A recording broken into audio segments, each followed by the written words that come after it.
garuu bareeda. Uummata kan qabu bareeda kun akkanuma jira.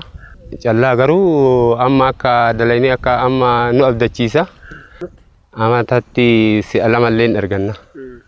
Amma kana irraa haamne waan adda addaa gaayolleen facaafnaan lafa garii immoo lafa xiqqoo ardummaa qabu baaqilas ataras hin facaafnaa hin deebi'a.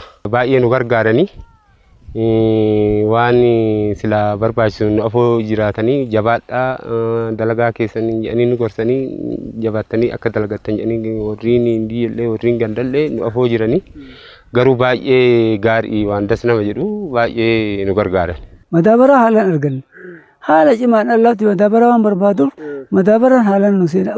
Egaa hojii qonnaatiin wal qabate akka aanaa loodee tosatti gandoota 21 qabna.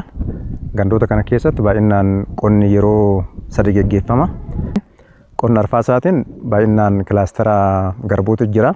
Kilaasterri garbuu kun heektaara 779 isa akkuma amma argitan kana sassaabbiin oomisha isaa geggeeffamaa jira. Egaa naannoo kanatti baay'inaan roobni yeroo arfaasaa roobu kun oomisha midhaaniitiif mijataadha waan ta'eef egaa kanarraa maaltu eegama oomisha guddatu eegama waan ta'eef naannoo kuntaala miliyoona 3.5 sassaabna jennee oomisha kanarraa eeggataa jirra. Oomisha arfaasaa kanaan midhaan kilaastera garbuutiin argachuu dandeenya. Lafti qonnee facaafne heektaara 779 kanarraa naannoo miliyoona 3.5 kuntaala ni arganna jennee karoorfannee jirra. Egaa kan argamu kana tokkoffaa egaa kun gabaaf dhiyaata. Maatiin ammoo yeroo ammaa kana qusachuu qaba waan ta'eef waan gabatti dhiyeessisan irraa ammoo parsantii 35 qusatee baankii sinqeetti akka qusachuu danda'u abdii guddaa qabna waan ta'eef qotee bulaan keenyas kan ammoo hubannoo qaba waan ta'eef ni beekaa jechuudha. Kanarraa kanaaf egaa of danda'uun karoora of danda'uu keessaa tokko waan hundaan of danda'uu qabna. Eeggattummaa irraa oomishtummaatti gaafa dhufnu nyaataan of danda'uu qabna. Baasiin of danda'uu qabna. Baajataan of danda'uu qabna waan ta'eef egaa mootummaan guddaan cimaan akkuma pirezidaantiin keenya jedhan ganda jira waan ta'eef gandi kanaan of danda'ee qotee bulaan kanaan of danda'ee oomisha guddaa argachaa jira jechuudha.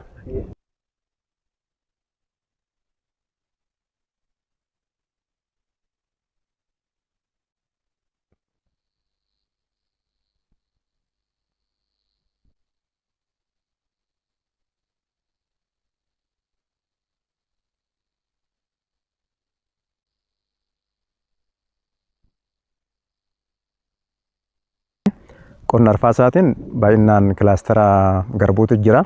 Kilaasterri garbuu kun heektaara 779 isa akkuma amma argitan kana sassaabbiin oomisha isaa geggeeffamaa jira. Egaa naannoo kanatti baay'inaan roobni yeroo arfaasaa roobu kun oomisha midhaaniitiif mijataadha waan ta'eef egaa hojii qonnaatiin wal qabate akka aanaa loodee tosatti gandoota 21 qabna. Gandoota kana keessatti baay'inaan qonni yeroo 3 geggeeffama. Egaa kanarraa maaltu eegama oomisha guddatu eegama waan ta'eef naannoo kuntaala miliyoona 3.5 sassaabna jennee oomisha kanarraa eeggataa jirra. Oomisha arfaasaa kanaan midhaan kilaastera garbuutiin argachuu dandeenya. Lafti qonnee facaafne heektaara 779 kanarraa naannoo miliyoona 3.5 kuntaala ni arganna jennee karoorfannee jirra. Egaa kan argamu kana tokkoffaa egaa kun gabaaf dhiyaata.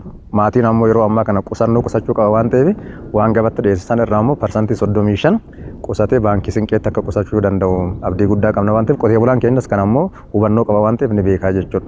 Kanarraa kanaaf egaa of danda'uun karoora of danda'uu keessaa tokko waan hundaan of danda'uu qabna. Eeggattummaa irraa oomishtummaatti gaafa dhufnu nyaataan of danda'uu qabna.